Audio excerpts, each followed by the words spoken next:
You don't belong here. Go ahead. Walk back to wherever you came from." Blake Harlow's voice dropped low as his hand clamped onto Imani Brooks's shoulder, squeezing just enough to sting. The grip wasn't anger, it was control, practiced and effortless, like he'd done this 100 times without consequence. Around them, students slowed, watching, but no one stepped in. Kyle knocked her dorm key card from her hand, sending it skidding across the pavement before pressing it into the ground with his polished shoe. "Guess you're not getting in tonight," he said with a smirk. Imani didn't move, spine straight, gaze steady, giving them nothing. Blake leaned in, close enough for his arrogance to feel suffocating. "Know your place and stay out of our way." Behind him, footsteps approached. Slow, measured, precise. He had no idea the man closing in had been trained to end situations like this before they even began. Before continuing, comment where in the world you are watching from and make sure to subscribe, because tomorrow's story is one you can't miss. The late afternoon sun cast long shadows across the campus grounds as Imani Brooks trudged toward Hawthorne Hall. Her backpack weighed heavy on her shoulders after a marathon study session in the library. 3 exams this week, 2 papers due, and the political science department's mock debate tomorrow. She rolled her neck, trying to ease the tension that had built up over hours of hunching over textbooks. All she wanted was to get to her room, kick off her shoes, and collapse for 20 minutes before diving back into her constitutional law notes. The familiar brick path to Hawthorne felt longer today, each step a small victory against exhaustion. That's when she saw them. Blake Harlow and 4 other Sigma Rho Delta brothers stood in a loose semicircle at the entrance to her dorm building. They weren't doing anything specific, just talking, laughing, taking up space. But Imani instantly recognized the territorial display for what it was. She slowed her pace, considering her options. The side entrance was a 5-minute detour. But why should she have to walk around? This was her dorm. She squared her shoulders and continued forward, eyes fixed on the doorway beyond the group. Blake spotted her when she was 15 feet away. His casual smile hardened into something else. Something calculated. He nudged the guy next to him, and suddenly all 5 pairs of eyes locked onto her. "Well, look who it is," Blake called out, his voice carrying across the courtyard. "The scholarship special." Imani kept walking, her face carefully neutral despite the sudden pounding of her heart. "Didn't you hear me?" Blake stepped directly into her path, forcing her to stop. "I was talking to you, Brooks." He wore the unofficial uniform of campus privilege, expensive jeans, designer shoes, and a polo shirt with the Little Horse logo that probably cost more than her weekly grocery budget. His smile never reached his eyes. "I need to get to my room," Imani said, her voice steady despite the flush of anger rising to her face. Kyle Mercer, Blake's ever-present shadow, moved to Blake's side. "She needs to get to her room," he mimicked, pitching his voice high in cruel imitation. "Do you hear that, Blake? Princess needs to pass." 2 freshman girls approached the dorm entrance, saw what was happening, and quickly changed direction. A guy on a bench nearby suddenly became intensely interested in his phone. No one wanted to get involved. "You know what I've been wondering," Blake said, taking a step closer. "How exactly did someone from your neighborhood end up here? Because Westridge isn't exactly known for producing Easton University material." Imani felt her jaw tighten. Of course he'd looked her up. "I earned my spot," she said. "Now, excuse me." She tried to step around him, but Blake shifted, blocking her again. "Did you, though?" His voice dripped with fake concern. "Because admission standards have gotten so flexible lately. Must be nice having lower bars to jump." The other frat brothers snickered. One of them, Jason or Justin, she couldn't remember which, whispered something that made the others laugh harder. "I ranked first in my class," Imani said, anger making her voice sharper than she intended. "My SAT scores were—" "Oh, we're not questioning your test-taking abilities," Blake interrupted, holding up his hands in mock surrender. "I'm sure you're very good at filling in bubbles. Just wondering if maybe some spots should go to people who, actually belong here." Something cold and hard settled in Imani's stomach. She'd heard comments like this before, always carefully worded, always with just enough plausible deniability. She knew exactly what Blake meant by belong. "I need to get by," Imani repeated, clutching the strap of her backpack tighter. Kyle stepped closer, his broad frame towering over her 5'6". "What's the rush? We're just having a friendly conversation." His hand landed heavily on her shoulder, fingers digging in just enough to make a point. "Take your hand off me," Imani said, her voice low but firm. "Or what?" Kyle's grip tightened slightly. "You gonna call campus security? File a complaint?" His smile widened. "Go ahead. My dad's college roommate is the head of student affairs. We'll have a good laugh about it at the next alumni dinner." Students passed by on the walkway. Some slowed down, watching the scene unfold, but no one intervened. Imani felt very alone in that moment, surrounded by people but completely isolated. "You know," Blake said, leaning in so close she could smell the mint on his breath, "there are still some people who think this university had higher standards before they started letting just anyone in. People who think maybe some traditions are worth protecting." Kyle's fingers dug deeper into her shoulder. "Maybe you should consider if this is really the right place for you." Imani's heart hammered against her ribs, but she held Blake's gaze. She wouldn't give him the satisfaction of seeing her afraid. "I think that's enough." The voice cut through the tension like a knife, calm, controlled, but with an unmistakable edge of authority. Everyone turned. A man stood several feet away, his posture relaxed, yet somehow radiating complete confidence. He wasn't particularly large, maybe 6 feet tall with an athletic build, but something about him commanded attention. His eyes, dark and focused, locked onto Blake without wavering. "Take your hand off my sister." Kyle's fingers remained dug into Imani's shoulder.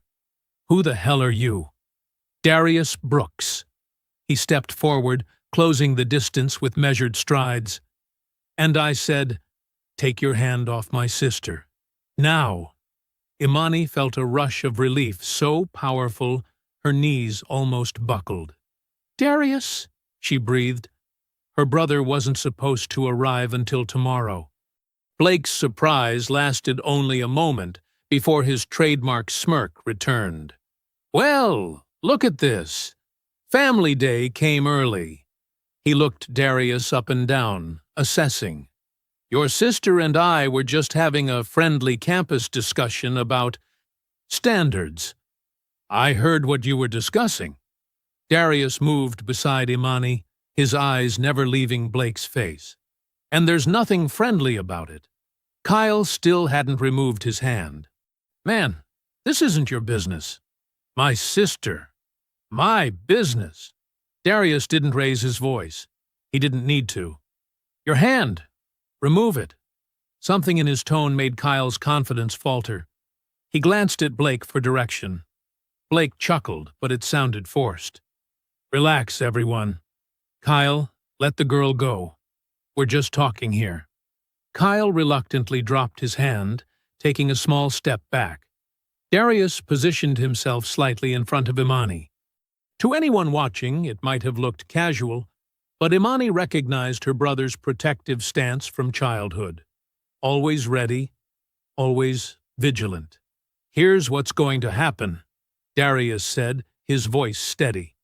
"You're going to walk away. All of you." Blake laughed, louder this time, looking to his fraternity brothers for support. Or what, exactly? You think you can take all of us? I don't need to. Darius's expression remained unchanged. What I need is for you to understand something. Men who need to gang up on a woman walking alone aren't men at all. Blake's smile slipped. Watch yourself. No, you watch yourself, Darius replied. You feel powerful right now? With your friends behind you? With your daddy's connections protecting you? He shook his head. That's not power.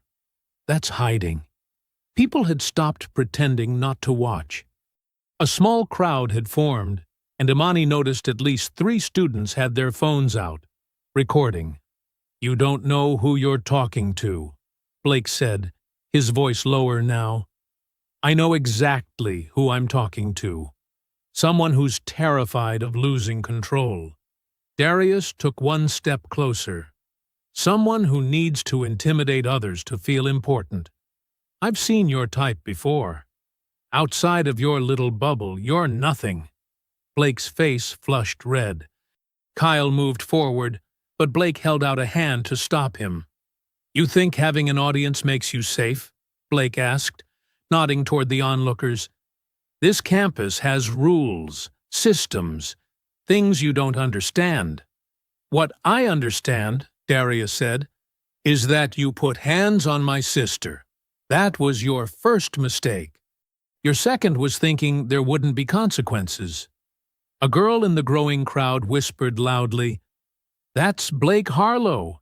His family donated the new business wing.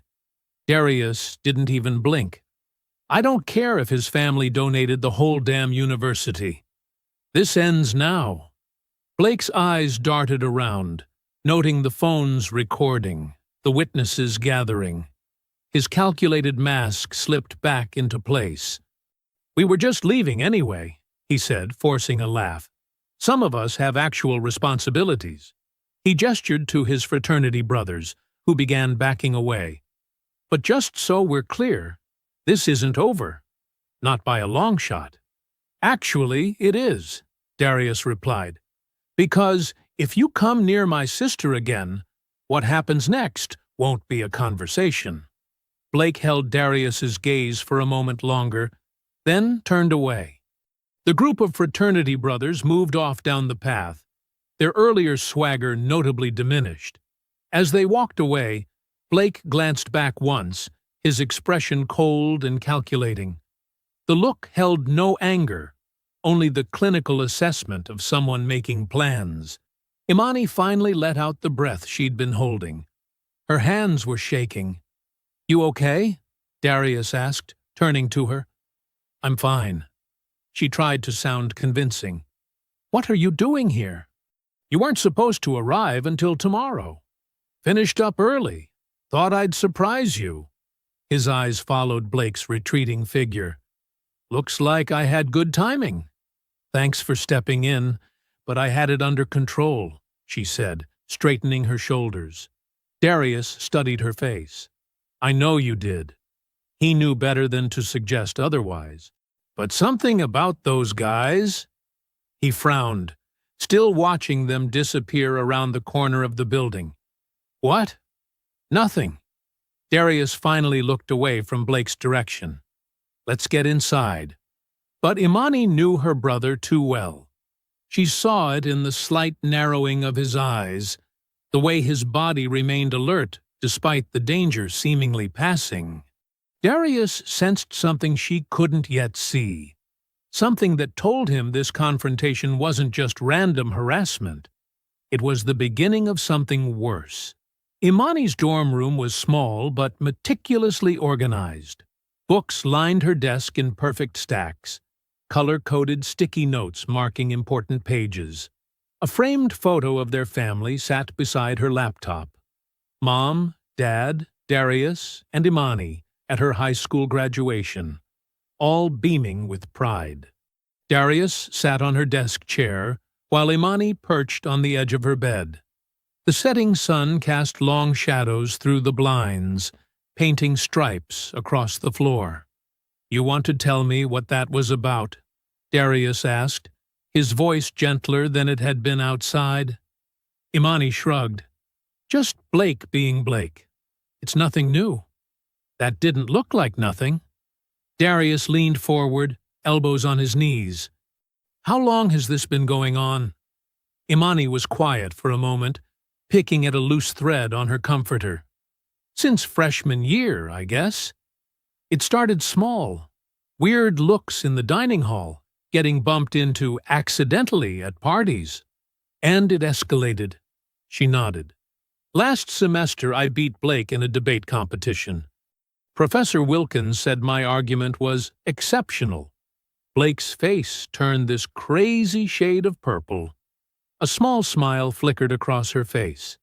After that, things got worse. They'd show up wherever I was studying, make comments just loud enough for me to hear. What kind of comments? Imani's eyes fixed on the floor. That I didn't belong here. That my scholarship was just for show. That I'd never make it in politics because I didn't have the right connections. Darius's jaw tightened. You reported this? To who? The Student Affairs Office run by Blake's dad's golf buddy?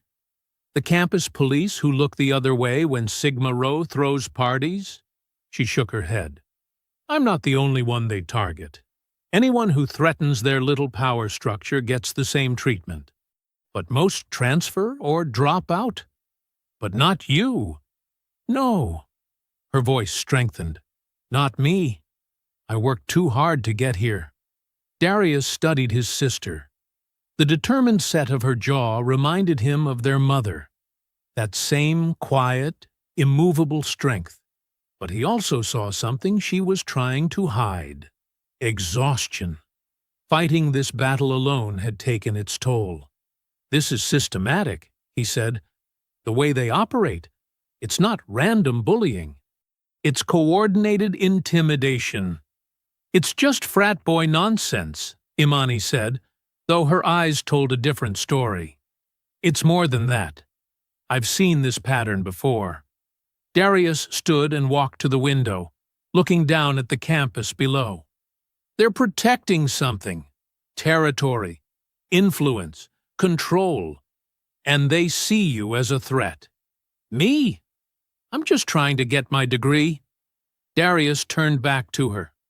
You're more than that, and they know it. You're everything they're afraid of. Smart, capable, with actual earned merit rather than bought privilege. Imani crossed her arms. So what am I supposed to do? Hide in my room for the next 2 years? No. You keep doing exactly what you've been doing. Darius sat back down. But I'm going to stay in town for a while. Darius, you can't? Already arranged it. Got a buddy who lives 20 minutes from campus. I was due for some leave anyway. I don't need a bodyguard, Imani protested. Today was just a warning shot, Darius finished. And I'd bet anything there's more coming. Imani sighed, knowing that arguing with her brother was pointless when he had that look in his eyes. The same look he'd had when neighborhood kids had bullied her in 5th grade. By the end of that week, no one had dared look at her sideways again. Fine, but don't hover. I have midterms coming up. Darius smiled. Deal. They ordered pizza and spent the next few hours catching up. Darius told stories about his team's training exercises, carefully edited to make her laugh. Imani shared campus gossip and her plans for law school applications. For a while, it felt normal, just 2 siblings hanging out. By 10 o'clock, Imani yawned. I should get some sleep. I have an early class tomorrow. Yeah, I should head out too. Call me if you need anything. Darius stood and hugged her. It's really going to be fine, Imani said, more to herself than to him. Blake's all talk. Today probably scared him straight. Probably, Darius agreed, though his tone suggested otherwise. After he left, Imani realized she'd forgotten her economics textbook in the library. She grabbed her student ID card and headed downstairs, still replaying the afternoon's confrontation in her mind. Maybe her brother was right to be concerned, but surely Blake wouldn't be stupid enough to escalate things further. Not after being so publicly called out. The night air was crisp as she crossed the courtyard between dorms. A few students milled about, heading to late-night study sessions or returning from the campus center. Imani hurried to the library, found her textbook where she'd left it, and headed back to her building. At the entrance to Hawthorne Hall, she swiped her access card against the reader. The small light flashed red. She frowned and tried again. Red light. Again. Red light. Come on, she muttered, examining the card for damage. It looked perfectly fine. She tried once more, sliding it carefully through the reader. The light flashed red. Imani stared at the red light blinking on the card reader, her frustration growing with each failed attempt. Students passed by, a few glancing curiously at her repeated efforts. Having trouble? A girl with braided hair paused beside her. Yeah, my card's not working. Imani tapped it against her palm, as if that might fix whatever was wrong. It was fine this morning. Systems glitch, maybe? The girl shrugged sympathetically before swiping her own card and disappearing inside. The temperature had dropped since sunset, and Imani pulled her jacket tighter. She dialed the campus security number posted beside the door. After several rings, a bored voice answered. Campus security. Hi, I'm locked out of Hawthorne Hall. My ID card suddenly stopped working. Name and student ID? Imani Brooks, ID number 867294553. The silence stretched as the security officer presumably checked her information. Imani shifted from foot to foot, watching her breath cloud in the night air. Says here your access privileges are under review, the officer finally said. Under review? Why? By who? Doesn't specify. Could be routine maintenance. Could be administrative flag. But I live here, Imani said, her voice rising. I can't just stand outside all night. I'll send someone over, the officer sighed. Wait by the main entrance. 20 minutes passed before a security guard finally appeared, his pace unhurried as he approached. He was older, with gray hair and a permanent frown etched into his face. ID, he demanded without greeting. Imani handed over her card. He studied it, then her face, with unnecessary scrutiny. System says your access is restricted, he said, as if she'd done something wrong. There must be a mistake. I'm a resident here. He grunted. I'll let you in this time, but you need to sort this out with housing tomorrow. Can't keep making exceptions. The way he said exceptions made it clear what he thought, that she was the problem, not the system. He held the door open reluctantly, as if doing her an enormous favor. Thank you, she said, slipping past him into the warmth of the lobby. By the time she reached her room, Imani's phone buzzed with incoming emails. She kicked off her shoes and opened the first message, from the financial aid office. Her heart dropped. Dear Ms. Brooks, this notice is to inform you that your Merit Achievement Scholarship status has been flagged for mandatory review due to concerns about conduct standards compliance. Your next disbursement may be delayed pending outcome. Before she could process this, she opened the second email from the Office of Student Affairs. This is a formal notice of a disciplinary warning filed against you for disruptive behavior and creating a hostile environment on campus grounds. A complaint has been submitted by multiple witnesses to an incident outside Hawthorne Hall. Imani's hands shook as she read the vague accusations. No specific details. No named complainants.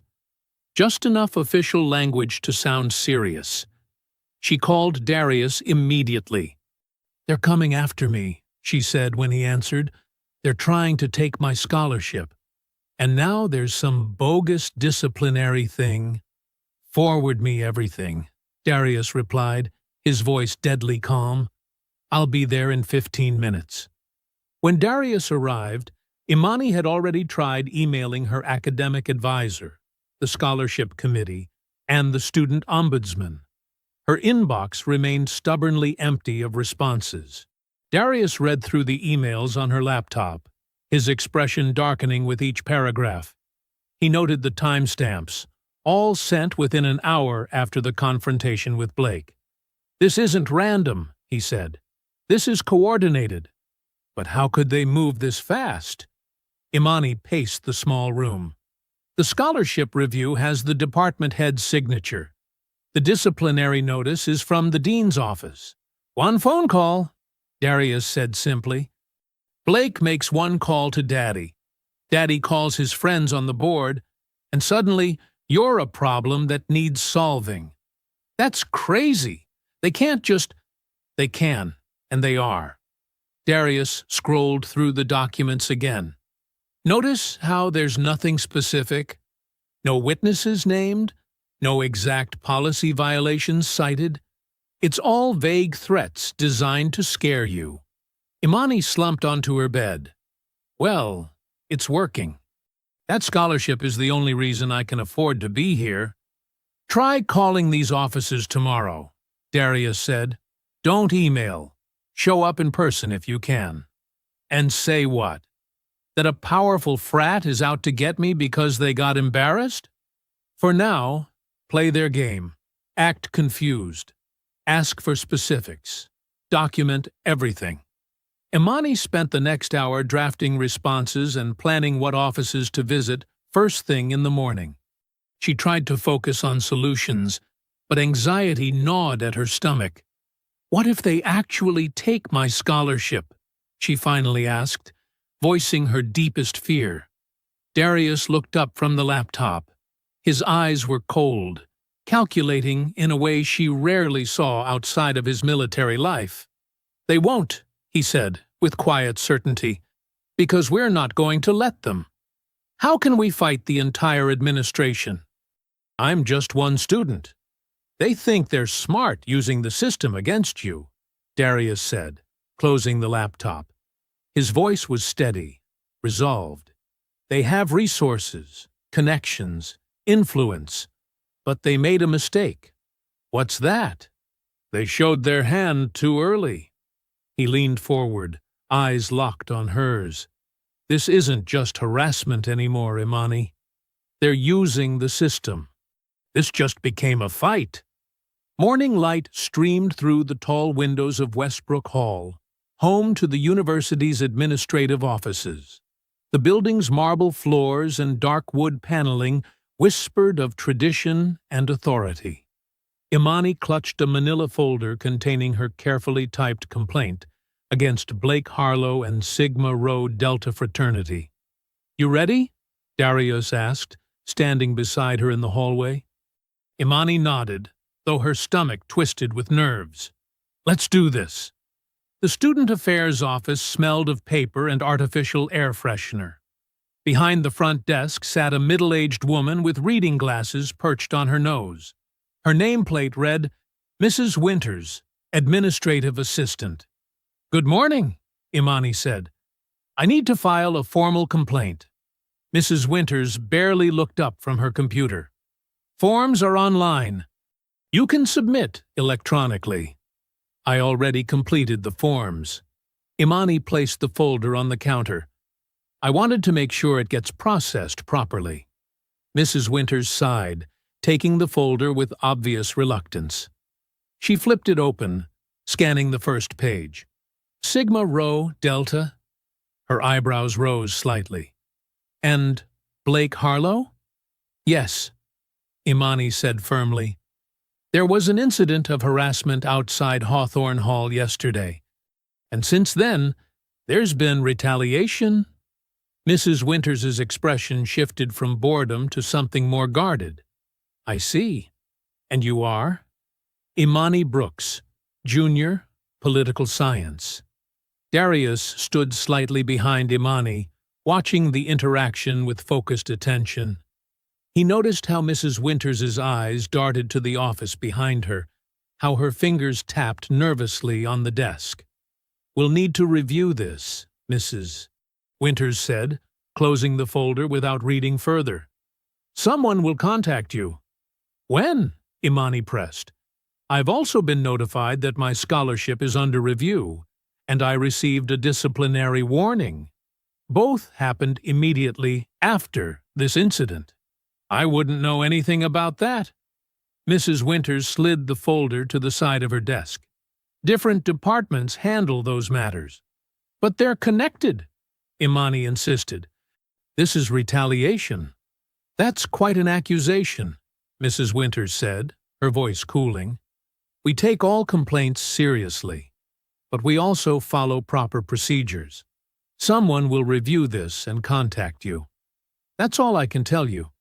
Darius stepped forward. "Is there a case number or receipt she can have?" "For tracking purposes."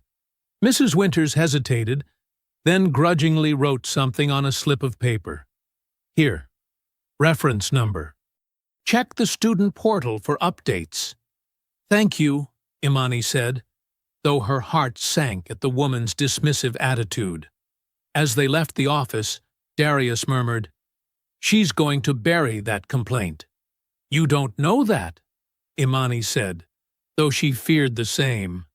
"I watched her eyes." She recognized Blake's name immediately. She was already thinking about how to handle it. They headed toward the financial aid office next, hoping to address the scholarship review. The response there was equally frustrating. Vague references to routine audits and nothing to worry about if everything's in order. By noon, they had visited 3 offices and gotten nowhere. No one would acknowledge any connection between the harassment incident and the sudden scrutiny of Imani's academic standing. After grabbing lunch at the campus center, Imani headed to Professor Garcia's office hours. As her academic advisor and a respected voice in the political science department, surely he would help. Professor Garcia welcomed them into his cluttered office, listening as Imani explained the situation. His expression grew increasingly uncomfortable. "Imani," he said finally, leaning back in his chair, "you're one of my brightest students. You have a promising future ahead of you." "Thank you, sir," she said. "That's why I can't just let this go." "But perhaps you should." His voice was gentle but firm. "These things have a way of becoming complicated." "Complicated?" Imani repeated. "University politics can be messy. Sigma Rho Delta has a long history here. Many influential alumni. So they get to harass students without consequences?" Imani's voice rose slightly.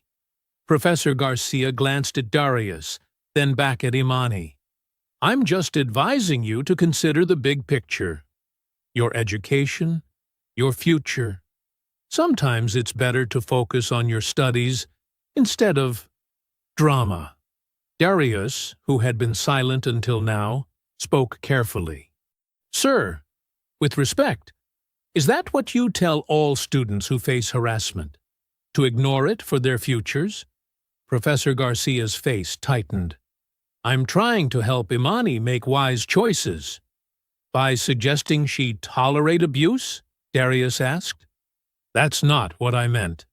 The professor shuffled papers on his desk. I should prepare for my next class." "Think about what I said, Imani."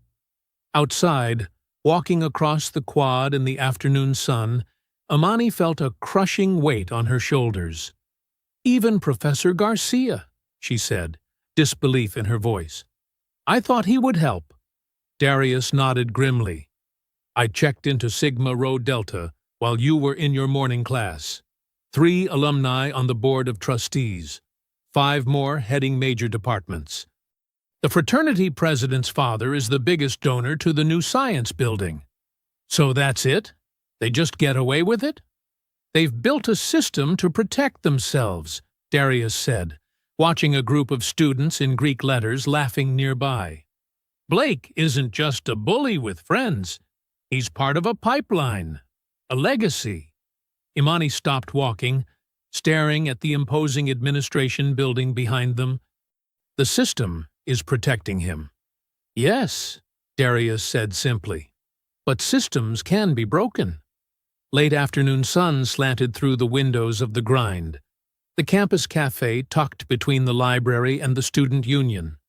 The place buzzed with the usual mix of typing, conversations, and the hiss of espresso machines. In a corner booth away from the crowd, Imani sat across from Darius, a half-empty coffee cup between her fingers. "We need to be strategic," Darius said, his voice low as he scrolled through his phone. Every email, every notification, every interaction, we document it all. Imani nodded, pulling out a notebook. I started writing everything down. Times, dates, exact words. She flipped through pages of careful notes. But what good is it if nobody will listen? Someone always listens, Darius replied, if you find the right person. He turned his phone to show her a recording app. This stays on whenever you're dealing with administration. Screenshot every email the second it comes in. Back it up to cloud storage I set up. One they can't access. Imani rubbed her temples. You really think they delete evidence? I think people protecting their interests are capable of anything. Darius's eyes scanned the room, a habit from his training. The question is finding pressure points in their system. The student newspaper? Imani suggested. Too easy to shut down. We need... Darius stopped mid-sentence, his posture shifting subtly. A girl with dark hair pulled into a tight ponytail had been watching them from across the cafe. Now she was walking toward their table, eyes darting nervously to the door every few steps. She approached their table, clutching her bag tight against her body. Are you Imani Brooks? Imani looked up, surprised. Yes? The girl hesitated, then slid into the seat next to Imani, keeping her voice barely above a whisper. My name's Lena Alvarez. I heard what happened with Blake Harlow. How? Darius asked, his tone careful but direct. Word gets around, Lena replied, fidgeting with the strap of her bag. Especially about Sigma Rho, and especially when someone actually stands up to them. Imani studied the girl's face, tense, exhausted around the eyes. Do I know you from class? No, Lena said, glancing toward the door again. I don't go here anymore. I was a junior last year. Political science, like you. You transferred? Imani asked. Lena's laugh was hollow. That's what my transcript says. Voluntary withdrawal for personal reasons. Understanding dawned on Imani's face. Blake? And his friends, Lena confirmed, her voice dropping even lower. Started small. Comments after class, then following me to my dorm. Messages. Photos. She swallowed hard. I filed complaints. 3 of them. Let me guess, Darius said. They disappeared. Lena nodded. The first one got misplaced. The second one led to a meeting where they suggested I was misinterpreting friendly behavior. The third, her hands trembled slightly. The third one got me called to the dean's office, where he explained how serious false accusations could be. Imani reached out, covering Lena's shaking hand with her own. I'm so sorry. My grades started slipping. I couldn't sleep, couldn't focus. Lena's eyes hardened. Then they offered me a deal. Withdraw voluntarily with a clean transcript or face disciplinary action for academic dishonesty. They manufactured evidence against you, Darius stated more than asked. Someone accessed my account. submitted a paper that was mostly plagiarized. Lena looked up at them. I never wrote it. Didn't matter. Why are you telling us this? Imani asked gently. Lena took a deep breath. Because I heard you're fighting back. And because I'm not the only one. She glanced around the cafe again before continuing. There are others. At least 5 I know of in the last 3 years. Different stories. Same pattern. Darius leaned forward. Do you have proof? I kept everything, Lena said. Emails, screenshots, recordings. She lowered her voice even more. I was afraid to use any of it. They made it clear what would happen if I made trouble. But now? Imani prompted. Now I'm watching it happen to someone else. Lena's eyes met Imani's. And I'm tired of being scared. A group of loud students entered the cafe, and Lena stiffened, quickly turning away from the door. I can't talk here, she said. Too many eyes. Too many connections to Sigma Rho. Where then? Darius asked. There's a coffee shop downtown, the Blue Door. Nobody from campus goes there. Lena stood up, already backing away from their table. 8 tonight. I'll bring what I have. We'll be there, Imani promised. Lena nodded, her eyes darting once more to the entrance. Don't tell anyone, and don't come together. They notice patterns. She slipped away, merging with the crowd near the counter before disappearing through the door. Imani turned to Darius, hope mingling with disbelief on her face. Do you think she's for real? Yes, Darius said, watching the door where Lena had exited. Her fear is genuine. Question is whether her evidence is enough. If what she's saying is true, then we're not just fighting Blake, Darius finished. We're fighting a pattern, a system. Imani closed her notebook, determination hardening her expression. 8 o'clock then. 8 o'clock, Darius agreed. But we prepare for anything. The apartment building sat on a quiet street 6 blocks from campus. Paint peeled from the railings. A flickering exterior light cast shadows across the cracked concrete steps. Imani checked the address on her phone again, glancing at Darius, who stood several paces away, following Lena's instruction not to arrive together. This is it, Imani said, approaching the intercom. She pressed the button marked 4B. After a moment of static, Lena's voice came through, tight with tension. Who is it? It's Imani. A buzz sounded, and the door unlocked. Imani held it open long enough for Darius to catch it. The hallway smelled of old carpet and cooking oil. They climbed 3 flights of stairs in silence, their footsteps echoing against the walls. At apartment 4B, the door opened before they could knock. Quick, get in, Lena said, peering past them into the hallway before shutting and locking the door behind them. She secured 2 additional deadbolts. The apartment was small, but neat. Cardboard covered the single window. A lamp in the corner provided the only light. Sorry about the window, Lena said, noticing Imani's glance. I don't like people seeing in. Smart, Darius commented. He remained standing, surveying the space with practiced eyes. Lena gestured to the small table where her laptop sat open. I have everything there. They gathered around as Lena sat down, typing a complex password. After I left school, I started collecting everything, not just my story. She opened a folder labeled Insurance. This is organized by semester, she explained, going back 3 years. She clicked on a video file. The screen showed a dark room lit by phone flashlights. Young men in Sigma Rho Delta shirts surrounded a kneeling freshman. Blake's voice rang out clearly. You want in? Prove you belong. Drink it all. The boy's hands shook as he lifted a bottle filled with something dark. Lena paused the video. That's Jake Miller. He ended up in the hospital. Alcohol poisoning. The official story was that he drank too much at a party. How did you get this? Darius asked. One of the pledges sent it to his girlfriend. She gave it to me after Jake left school. Lena clicked through more files.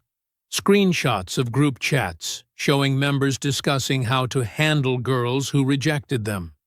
A spreadsheet ranking female students. Email exchanges between fraternity officers and alumni discussing damage control after incidents. This one, Lena said, opening another document. This is the list of girls they targeted. With notes. Imani scanned the list, her stomach tightening. Her name appeared near the bottom. Brooks. Stuck up. Needs to learn her place. Jesus, she whispered.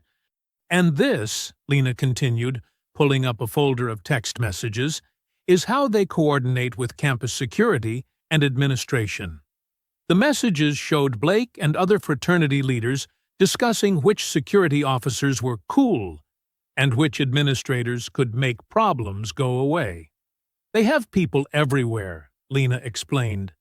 Campus police, housing office, student affairs, academic departments. Sometimes it's alumni connections. Sometimes it's just money. Darius leaned in closer, studying the screen. These connections, they've built a whole system.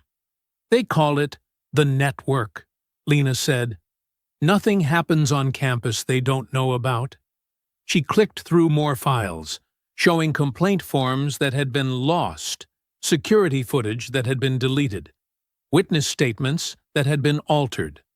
This is just what I could gather, Lena said. There's more. So much more. Imani sat back, her mind racing. This is bigger than harassment. This is corruption. Which makes it leverage, Darius said, his voice steady. This isn't just about making Blake back off. This could bring down their entire operation. Lena looked between them. I've been sitting on this for months, too scared to use it. You had good reason to be scared, Darius acknowledged. But now? Imani asked. Lena closed her eyes briefly. Now I'm done being afraid. She opened her eyes with new determination. What do we do with it? We take it public, Imani said immediately. All of it. The university will try to bury it, Lena warned. Not if we don't give them the chance, Darius replied. We need to release everything at once. No time for them to spin the story. I know a journalist, Imani said. Sophia Wilson at the City Tribune. She specializes in campus issues. She's been trying to crack Sigma Rho Delta for years. Can we trust her? Lena asked.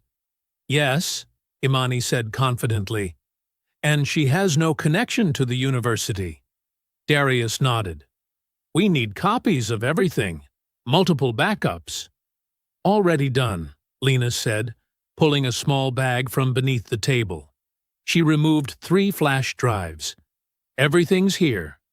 Encrypted, but I wrote down the password. Imani took one, feeling its weight in her palm. Tomorrow morning, then? Darius checked his watch. 9 a.m. We meet with this Sophia. By noon, this goes live. No turning back after that, Lena said quietly. You sure you're ready for this? Imani asked her. Lena straightened her shoulders. They took everything from me. My education, my confidence, my future. I've got nothing left to lose. We do this together, Imani said, reaching out to squeeze Lena's hand. Tomorrow morning, Darius confirmed. The truth comes out. The morning sun streamed through the blinds of Rachel Kim's office at the City Press, casting stripes of light across her cluttered desk. At 35, Rachel had built a reputation as the journalist who wouldn't back down, the one who had exposed the mayor's corruption scandal last year and forced 3 university board members to resign after revealing their conflicts of interest. Imani sat straight-backed in the chair across from Rachel's desk, with Darius standing behind her, arms crossed.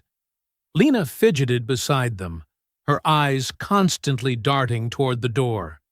"So," Rachel said, adjusting her glasses as she plugged in the flash drive, "you said this was important." "It's more than important," Imani replied. "It's systematic abuse protected by the university." Rachel's skeptical expression faded as the first files opened on her screen. Her fingers moved rapidly across the keyboard, opening document after document, her eyebrows rising higher with each new revelation. "This is—" Rachel paused, scrolling through a particularly damning email exchange between Blake and a campus security officer. "This is worse than I expected." "Keep going," Darius urged. Rachel opened a video file. The grainy footage showed Blake and his fraternity brothers surrounding a freshman in a dorm hallway. The audio was clear enough. Threats, racial slurs, promises of what would happen if the student didn't remember his place. "How many incidents are documented here?" Rachel asked, her voice now deadly serious. 23, Lena said quietly. "Across 3 years." Rachel clicked through more files. Testimonies from students who'd transferred, emails showing administrators dismissing complaints, records of disciplinary actions mysteriously disappearing. "And this?" Rachel pointed to a folder labeled Financial. "That's the money trail," Darius explained. "Alumni donations that coincidentally arrive after problems disappear. Scholarship reassignments. Budget allocations that shift right after incidents." Rachel leaned back in her chair, removing her glasses and rubbing the bridge of her nose. "This isn't just a fraternity problem. This is institutional corruption." "Will you run it?" Imani asked. Rachel looked directly at them. "There will be backlash. Serious backlash. They'll come after you. All of you." "They already are," Imani said firmly. "They'll try to discredit you," Rachel continued. "They'll dig into your past, your families, your records. Anything to undermine your credibility." "We know the risks," Darius stated. Rachel nodded slowly, putting her glasses back on. "I'll need your formal statements. Signed, on record." For the next 2 hours, Rachel recorded their testimonies. Her fingers flew across the keyboard as they spoke, occasionally pausing to ask clarifying questions or request specific details. By noon, she had drafted the main article. "I'm publishing at 3 p.m., Rachel announced. "That gives my editor time to review, and our legal team time to check everything. Once this goes live, there's no taking it back." "Good," Imani said. "No more hiding." When they left Rachel's office, the day seemed brighter somehow. For the first time in weeks, Imani felt something like hope. At exactly 3 p.m., Rachel's story went live. Power and Privilege: How Sigma Rho Delta Fraternity Controls Campus Justice. The subtitle was even more damning: University Administration Implicated in Cover-Up of Harassment and Discrimination. By 3:30, the article had been shared over 1,000 times. By 4 students were gathering on the main quad, many reading the article on their phones, others already making signs. Imani, Darius, and Lena watched from the window of a campus coffee shop as the crowd grew. Texts and calls flooded their phones, some offering support, others from media outlets seeking comments.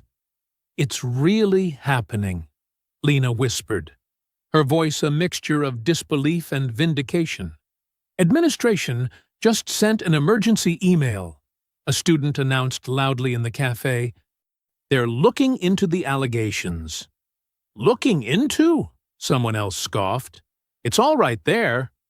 By evening, the crowd had doubled.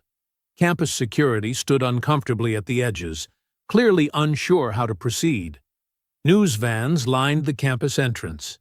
At 7:43 p.m., everyone's phones buzzed simultaneously with an official university announcement.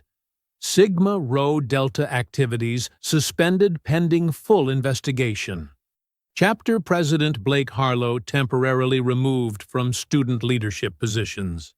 The cafe erupted in cheers. Lena covered her mouth, tears streaming down her face. Imani reached across the table and squeezed her hand. "It's just the beginning," Darius cautioned, his eyes fixed on his phone screen. "They're trying damage control. Notice they said temporarily." "But it's something," Imani replied. "For the first time, they couldn't just make it go away." Outside, the crowd had begun chanting. Even through the closed windows, the words were clear. No more silence. No more fear. Imani's phone buzzed with a text from Rachel. "Good start. Stay vigilant. They'll push back hard." As darkness fell across the campus, the glow of phone screens and hastily made signs illuminated the quad. Blake Harlow's suspension was just the first crack in the wall. The real fight was only beginning. Evening settled over the campus with an unusual energy. Students gathered in small clusters across the quad, their animated conversations punctuated by occasional bursts of laughter or indignant exclamations. The news had spread like wildfire. Blake Harlow, the untouchable, had been suspended. Imani walked along the main path, her shoulders straight, her steps confident for the first time in weeks. 3 girls from her political theory class waved as she passed. "We're with you, Imani," one called out. "That article was fire," another added. "About time someone exposed those jerks." Imani nodded, a small smile forming. Just yesterday, these same students had looked away when Blake cornered her. Now, they acted like allies. It was strange how quickly things changed when the powerful started to fall. "Thanks," she said simply, continuing toward the library. Her phone buzzed with another campus-wide email. "The university takes all allegations of misconduct seriously. We have formed a special committee to conduct an internal review of the claims regarding Sigma Rho Delta fraternity. We are committed to ensuring a safe and inclusive environment for all students." The message continued with carefully constructed phrases about thorough investigation and appropriate action. Imani snorted. The same administration that had ignored her complaint was now scrambling to look concerned. She found Darius sitting at a table near the library entrance, his laptop open, his expression guarded. "You see this?" she asked, sliding into the seat across from him. "I did." His eyes remained fixed on his screen. "They're in damage control mode." "But it's working, right? People are talking. Blake is suspended." Darius looked up, his face serious. "It's a start. But these types of systems don't collapse from one hit." "You could just be happy for a minute," Imani said, frustration edging into her voice. "We're winning." "I am happy," Darius replied, his tone softening. "I'm proud of you. I just don't want you to let your guard down." Students passed by their table, several nodding respectfully at Imani. A few even stopped to offer support. The isolation she'd felt just days ago seemed like a distant memory. "I've gotten 17 texts from people who never spoke to me before," she said, scrolling through her phone. Suddenly, everyone wants to share how they always knew Blake was trouble. "Courage is contagious," Darius observed, "but so is cowardice. Remember who stood with you before it was easy." Imani nodded, thinking of Lena. She had texted earlier, asking to meet at the coffee shop off campus. When Imani arrived 30 minutes later, she found Lena in the corner booth, nervously turning a paper cup in her hands. "Hey," Imani slid in across from her. "You okay?" "I'm thinking about coming forward," Lena said, her voice barely above a whisper. Publicly, I mean. Using my name. That's huge, Imani replied carefully. Are you sure? Lena's fingers tightened around her cup. When I left last year, I felt so erased. Like they won. Like I didn't matter enough to fight for. She looked up, determination replacing fear in her eyes. I don't want to hide anymore. It won't be easy, Imani warned. Look how hard they fought just to keep this quiet. I know, but I'm not alone now. Lena took a deep breath. Rachel called. She wants to do a follow-up piece. Student testimonies, faces and names. Imani reached across the table, squeezing Lena's hand. Whatever you decide, I've got your back. Outside, the evening had deepened into night. The campus lights cast long shadows across the grounds as they walked back together. A few students were still gathered near the administration building, their protest signs propped against the steps. It feels different, Lena observed, like maybe things really can change. Imani nodded. For the first time, the campus felt like it might actually belong to all students, not just the privileged few. Her phone pinged with supportive messages. Even professors had started reaching out, offering assistance with missed assignments or extensions. Back in her dorm room, Imani called Darius to update him about Lena. That takes courage, he said, but make sure she understands what she's stepping into. This isn't over. You're such a pessimist, Imani laughed, though part of her appreciated his caution. Realistic, he corrected. I'll be back on campus tomorrow. We should meet with Rachel again, see what the next steps are. After they hung up, Imani sat on her bed, scrolling through social media. The story had reached beyond campus now. Alumni were weighing in, some defending the fraternity, others sharing their own experiences of the toxic culture. Her phone buzzed with a new text. Rachel's name appeared on the screen. Something's wrong. Imani woke to her alarm at 6:30. She'd barely slept, her mind racing with plans for the day ahead. The tide had turned. People were listening. Justice seemed possible now. She reached for her phone, squinting at the bright screen as she opened the campus news app. Something felt off. The headline about Sigma Rho Delta that had dominated yesterday's feed was gone.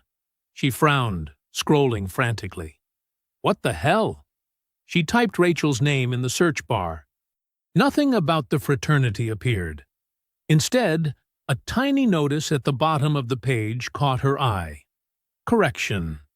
An article regarding allegations against Sigma Rho Delta fraternity has been retracted due to concerns about sourcing and verification. Imani sat bolt upright, fully awake now. She called Rachel immediately. The number you have reached is not accepting calls at this time. Her hands trembled as she opened her email. 23 new messages. The first one, from the Dean of Students' office, had the subject line, Urgent, Disciplinary Meeting, Immediate Response Required. She opened it, her heart pounding against her ribs.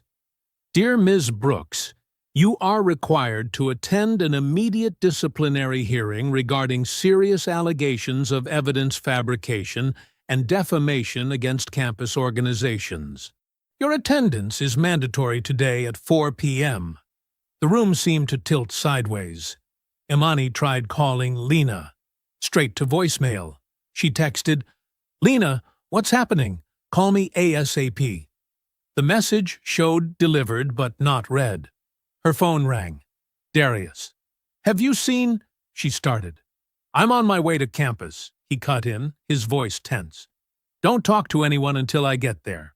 Don't reply to any emails. Don't sign anything. Rachel's article is gone, Imani said, her voice small. I know. I just tried calling her. There was traffic noise in the background.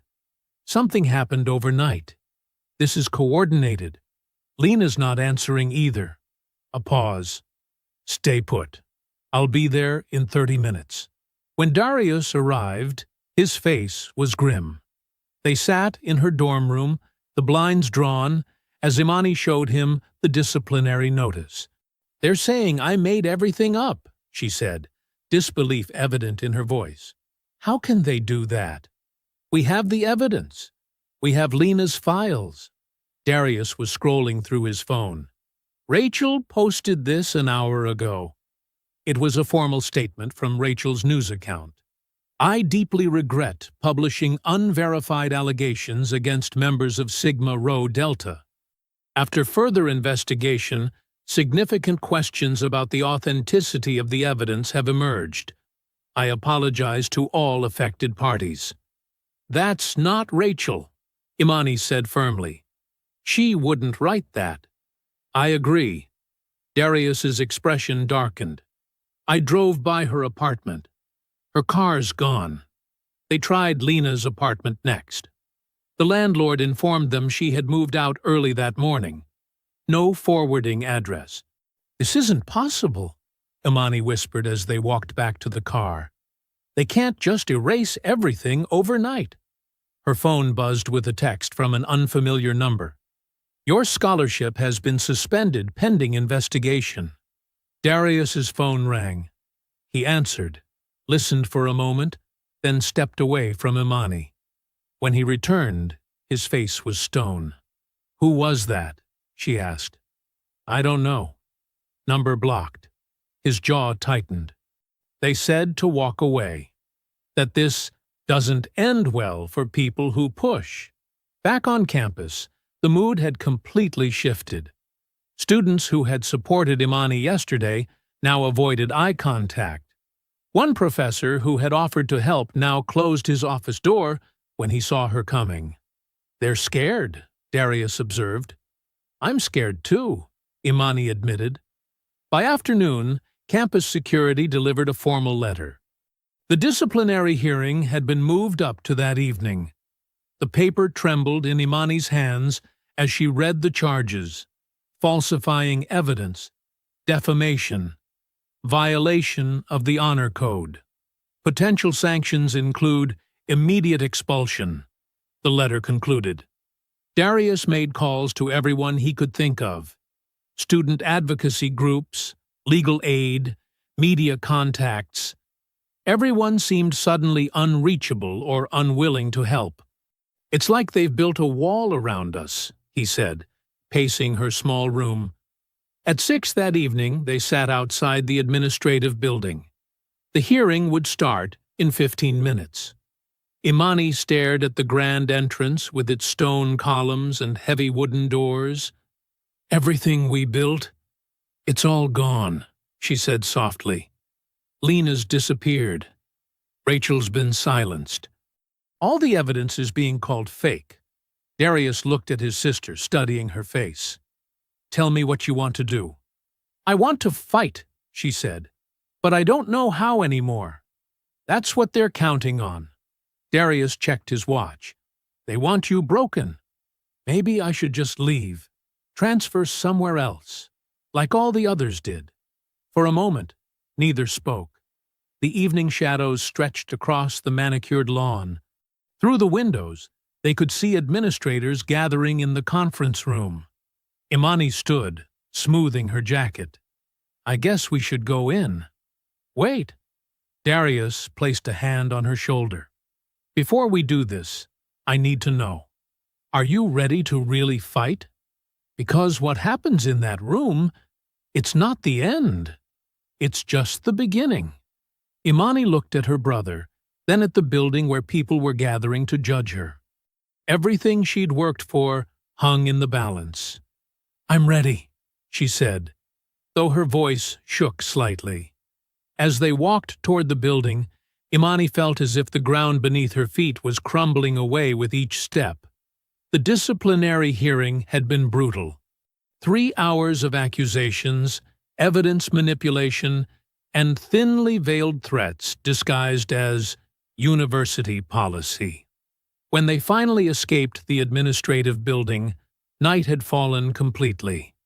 Back in Imani's dorm room, Silence hung heavy between them. The small space that had felt like a sanctuary now seemed like a prison cell. Imani sat on her bed, shoulders slumped, staring at nothing. Darius stood by the window, looking out at the campus lights. "They're giving me 48 hours to withdraw voluntarily," Imani finally said, her voice hollow, "before they make it official. And if you withdraw, no expulsion on my record. Just gone. Like I was never here." Darius turned from the window, his face partially hidden in shadow. "Like you never existed. Like Lena." Imani nodded, picking at a loose thread on her blanket. "Maybe that's better than fighting a system this big. No one's going to believe me now. They've made sure of that." She reached under her bed and pulled out a flat storage bin. Inside were course catalogs from other universities. Her fingers traced the glossy covers. "I requested these last semester, just in case." She forced a smile that didn't reach her eyes. "I was thinking about transferring anyway. Maybe this is a sign." Darius watched her flip through the pages, each one a potential escape route. His jaw tightened. "Is that what you want?" he asked quietly. "What I want?" Imani laughed, but it came out bitter and broken. "What I want is for none of this to have happened. What I want is to belong here without having to fight for every inch. What I want doesn't matter. It's the only thing that matters." Imani threw the catalog aside. "They win, Darius. Don't you get it? They always win. Blake, the fraternity, the administration, they're all connected. They've been doing this for years. So that's it? You just leave? What choice do I have?" Her voice cracked. "They've taken everything. My reputation, my scholarship, my future here. But not your voice." Darius moved from the window and sat beside her on the bed. "Not unless you let them." Silence fell between them again, heavier this time. Outside, distant laughter drifted up from the quad. Other students, untouched by what was happening, living their normal lives. "I'm tired," Imani whispered. "I'm so tired of fighting." Darius nodded, understanding in his eyes. "I know, but I also know you. This isn't you, Imani." He stood suddenly, his energy shifting. He began pacing the small room, thinking out loud. "We've been playing defense from the beginning, reacting to their moves, filing complaints through their systems, using their processes." He shook his head. "That's exactly what they want. They control those channels." Imani watched her brother, recognizing the tactical focus that had made him so effective in the military. "What are you thinking?" she asked. "They're powerful because they operate in shadows, protected by the system." Darius stopped pacing. "So we take away the shadows." He pulled out his phone, scrolling through the files Lena had shared before she disappeared. "The evidence is solid. The problem was how easily they controlled its release. Rachel's article was too easy to squash. One phone call from the right alumnus, and it vanished." Darius kept scrolling, then stopped. "We need something they can't contain. Something public. Undeniable." For the first time since the hearing, Imani felt a flicker of something besides despair. "Like what?" "I'm not sure yet." Darius sat back down, his focus intense. "But I know we need to find their vulnerability." He pulled out a notebook and began mapping connections. Blake to the fraternity to alumni, alumni to university positions. "Every power structure has weak points," he muttered. "It's just a matter of finding them." Imani moved beside him, looking at his notes. Slowly, her analytical mind engaged again. The hazing evidence Lena had, that was serious. Not just bullying, but potentially criminal. Darius nodded. And according to these messages, it wasn't random. It was systematic. They worked through the night, analyzing patterns, connections, vulnerabilities.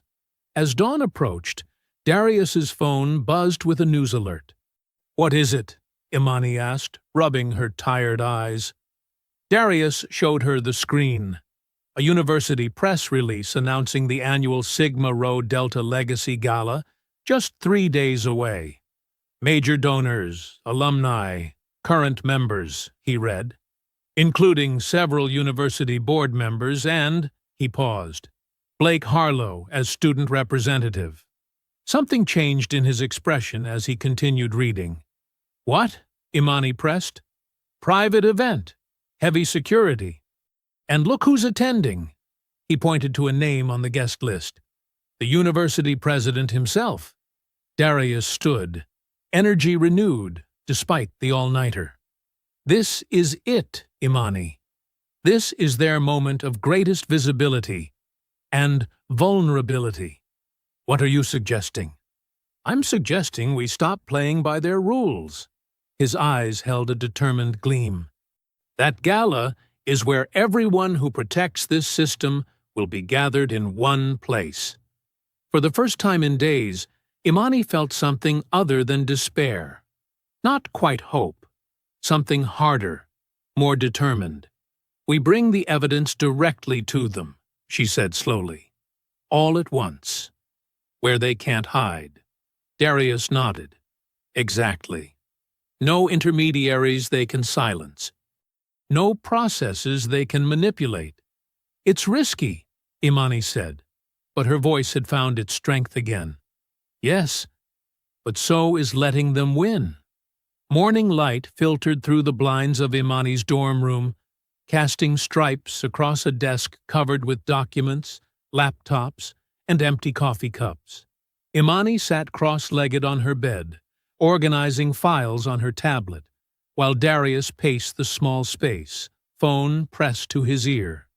"Yes, I understand the risks," Darius said quietly. "But this isn't just about my sister anymore." Imani looked up, watching her brother's face. The determined set of his jaw reminded her of when they were kids, and he'd stand between her and neighborhood bullies. But this was different. They weren't children anymore, and these weren't playground threats. Darius ended the call and set his phone down. "That was Jamie from my old unit. He's got connections at Channel 7 News, a producer who can't be bought off. Can we trust them?" Imani asked. "Jamie? With my life? The news crew? We'll see." Darius sat down beside her. "How's the presentation coming?" Imani swiped through her tablet. "I've organized everything by type. Harassment incidents, administrative cover-ups, the hazing evidence." She paused at a video file. "Including this?" The file showed shaky footage of Blake forcing new recruits to drink until one collapsed. The date stamp was from last semester.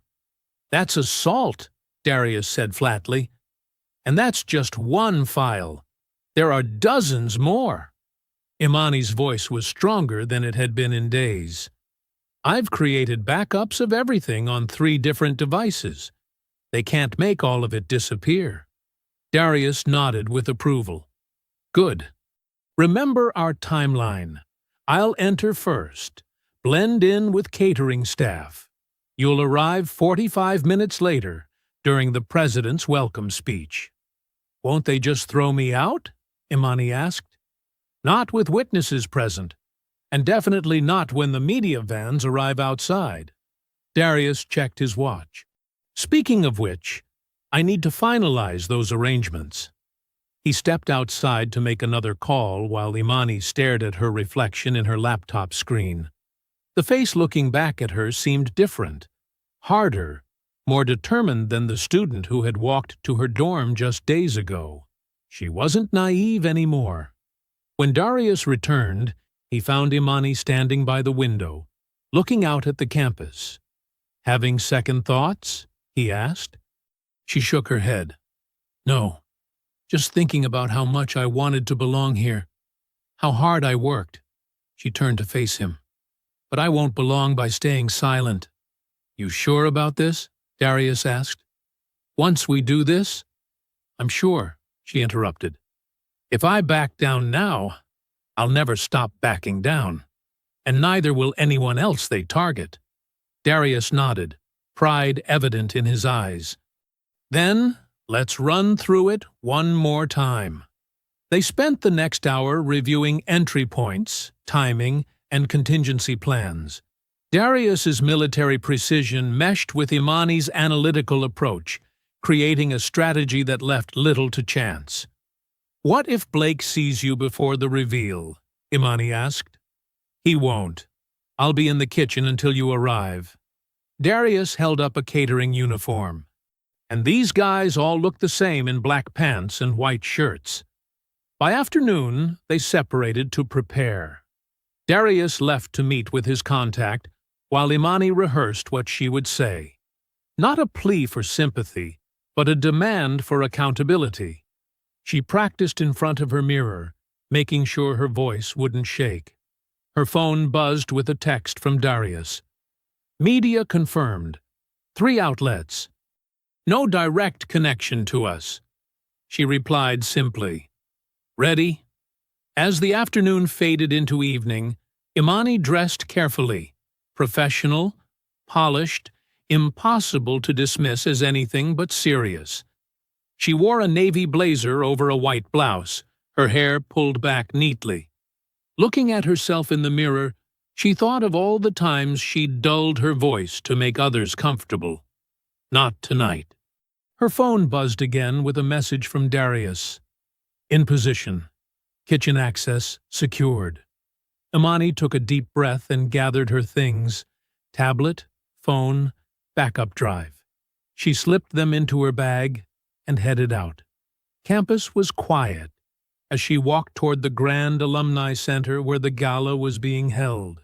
Lights blazed from its windows, and luxury cars lined the circular drive. Security guards checked invitations at the door, while valets took keys from arriving guests. She stopped at a bench across from the building, watching people enter. Men in expensive suits, women in cocktail dresses, all part of a world that had tried to shut her out. In 15 minutes, the university president would begin his welcome speech. In 20, she would walk through those doors. Her phone lit up with a final text from Darius. President has arrived. Speech starts in 10. Ready when you are. Imani stood, straightened her blazer, and took a deep breath. Across the street, the grand doors of the Alumni Center stood open, spilling warm light onto the steps. Inside that building was everyone who had protected Blake and his friends, everyone who had tried to silence her. She began walking toward the light. Strings of delicate lights cast a golden glow across the grand hall of the Sigma Rho Delta House. Crystal glasses clinked as waiters in crisp white shirts and black slacks moved smoothly between clusters of well-dressed guests. The fraternity's annual Legacy Gala transformed the usually rowdy house into something resembling an exclusive country club. In the kitchen, Darius adjusted his borrowed uniform, watching the crowd through the swinging door's small window. He'd memorized the faces from alumni newsletters, university board members, major donors, a state senator, and even the dean. All laughing, networking, celebrating the brotherhood that had protected Blake Harlow and countless others before him. You, new guy, the catering manager pointed at Darius. Take these champagne flutes out to the main hall. Darius nodded and lifted the tray with practiced ease. His military bearing made him look like he'd been serving at formal functions for years. He stepped into the crowd, eyes constantly scanning, mentally mapping each exit and noting security positions. No one looked twice at him. Waiters were invisible to people like these. Near the grand staircase, Blake Harlow held court with 3 older men, alumni who wore expensive watches and perfectly tailored suits. Blake laughed too loudly at their jokes, desperate for approval. "My father always said Sigma Rho prepared him for the boardroom better than any MBA program," Blake said, clapping one of the men on the shoulder. Darius kept his face neutral as he offered champagne to nearby guests. He checked his watch. Imani would arrive any minute now. The tech was in place. All systems ready. Outside, Imani took one final deep breath before climbing the steps to the fraternity house entrance. The security guard, a real one, not a student, looked her up and down. "Invitation?" he asked, clipboard in hand. "I'm here to speak with Blake Harlow," Imani said, voice steady and clear. "He's expecting me." The guard frowned, but before he could reply, a drunk alumnus stumbled out the front door, creating enough distraction for Imani to slip past. Heart pounding but face composed, she walked into the lion's den. The buzz of conversation dimmed as heads turned. A black woman in business attire wasn't what anyone expected to see at the Sigma Rho Delta Legacy Gala. Imani kept her chin high, scanning the room until she spotted Blake by the staircase. She walked directly toward him, every step deliberate. Blake noticed her when she was halfway across the room. His smile froze, then twisted into something ugly before he composed himself. The older men around him looked confused as Blake excused himself and strode forward to intercept her. "This is a private event," he said, voice low but harsh. "How did you get in here?" Imani didn't flinch. "I thought we should finish our conversation from the other day. You know, the one where you threatened me?" Blake's laugh was brittle. "You've got some nerve showing up here. Do you have any idea who's in this room right now?" "I know exactly who's here," Imani said. "That's the point." By now, a small circle had formed around them. Curious alumni, fraternity brothers, and even a few faculty members watched the exchange with varying expressions of concern and annoyance. "Whatever you think you're doing, it won't work," Blake said, louder now, playing to the audience. "You already tried with that ridiculous article that got pulled. Nobody believed you then. Nobody will believe you now." Imani noticed Darius moving quietly along the perimeter of the room, tray in hand but eyes watchful. He gave her an almost imperceptible nod. "I'm not asking anyone to believe me," Imani replied calmly. "I'm just here to show them the truth." Blake stepped closer, towering over her, using his physical presence as intimidation. "You should leave. Now. Before you embarrass yourself even more. Is there a problem here?" A distinguished older man, the university's board chairman, approached, frowning. Blake's posture instantly changed, becoming respectful, almost deferential. "No problem at all, sir. This student was just leaving. She's not supposed to be here." "Actually," Imani said, meeting the chairman's eyes directly, "I have something everyone here needs to see." Blake laughed, but there was panic behind his eyes. "She's been harassing our fraternity for weeks. Makes up stories, trying to cause trouble. Is that right?" The chairman looked skeptical, but his tone suggested he was inclined to believe Blake. "You built quite a system here," Imani said, addressing not just the chairman but everyone listening. "But even perfect systems have flaws." Blake's face darkened. "Security!" he called out. "We have an unwelcome guest." As two security guards began moving toward them, Imani remained perfectly still, her eyes finding Darius across the room. She raised her hand slightly, fingers spread, then slowly closed it into a fist, their signal. Darius set down his tray and reached into his pocket. The elegant banquet hall fell silent as every screen in the room suddenly flickered to life. The fraternity's promotional video disappeared, replaced by something else entirely. Grainy footage of Blake Harlow standing over a freshman, screaming in his face. "You think you belong here?" Blake's voice boomed through the speakers. "You're nothing." The alumni's polite conversations died instantly.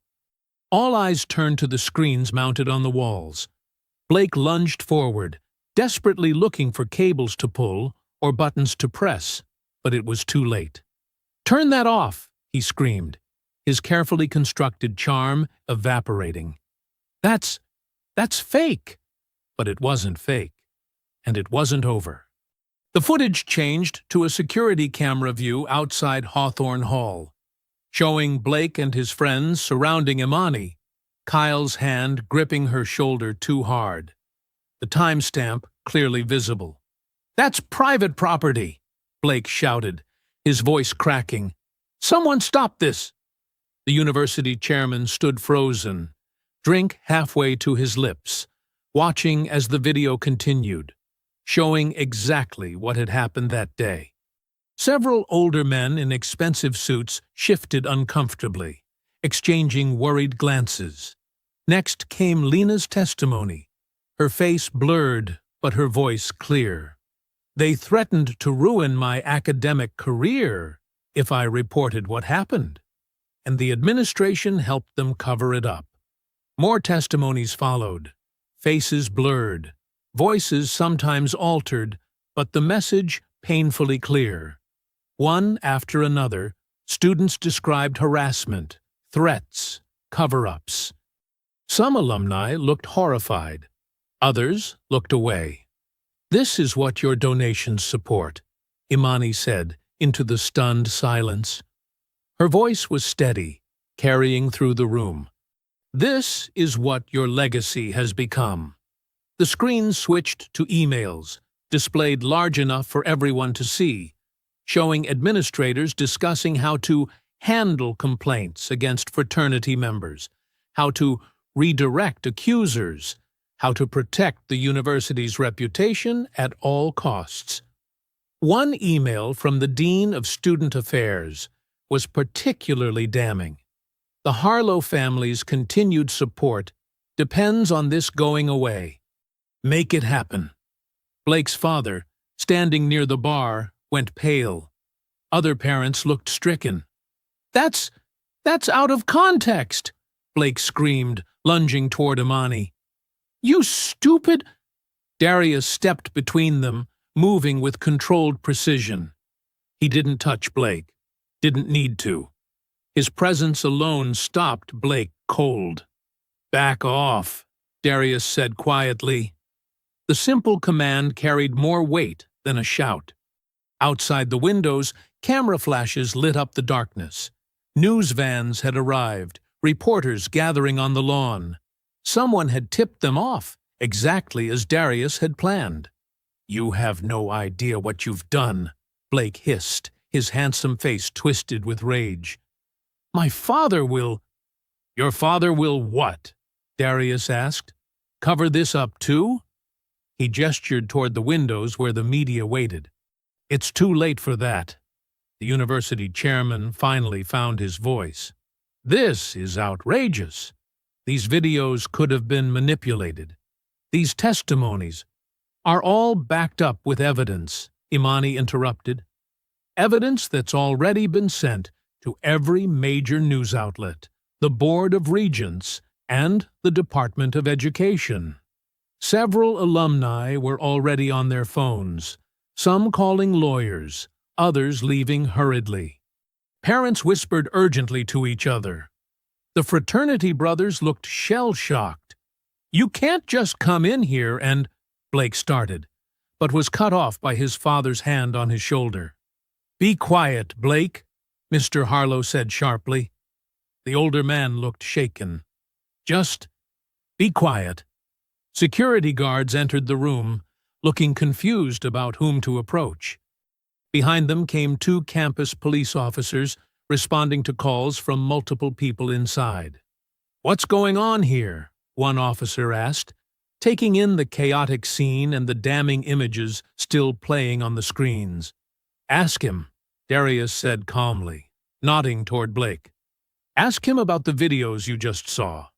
Ask him why so many students have been afraid to come forward." The officer's radio crackled. "We've got media requesting statements outside," a voice reported. "They're saying they have evidence of institutional misconduct." More alumni headed for the exits. A university vice president was frantically making calls. The fraternity president looked like he might be sick. "This isn't just about one fraternity," Imani said, addressing the room. "It's about a system that protects power instead of people." One of Blake's fraternity brothers suddenly stepped away from his group. "She's right," he said, voice shaking. "I've watched it happen. I never said anything, but she's telling the truth." The room erupted into chaos. Accusations, denials, demands for explanation. Blake stood in the middle of it all, his world collapsing around him, the protection he'd always counted on dissolving before his eyes. Darius moved to stand beside his sister. "You did it," he said quietly. Imani watched as the truth, finally, took hold. "We did it." Security began trying to establish order as the authorities started taking statements. The carefully constructed wall of silence had finally cracked wide open. The morning sun illuminated a campus transformed. News vans lined the main drive, reporters stationed at every corner. Students walked in clusters, talking excitedly, many stopping to watch the broadcasts happening live on their university grounds. Camera flashes punctuated the air like lightning. Imani sat in her dorm room, watching the chaos unfold on her laptop screen. 3 different news channels covered the scandal simultaneously. The headline on Channel 7 read, "Prestigious University Rocked by Fraternity Scandal." Her phone buzzed again.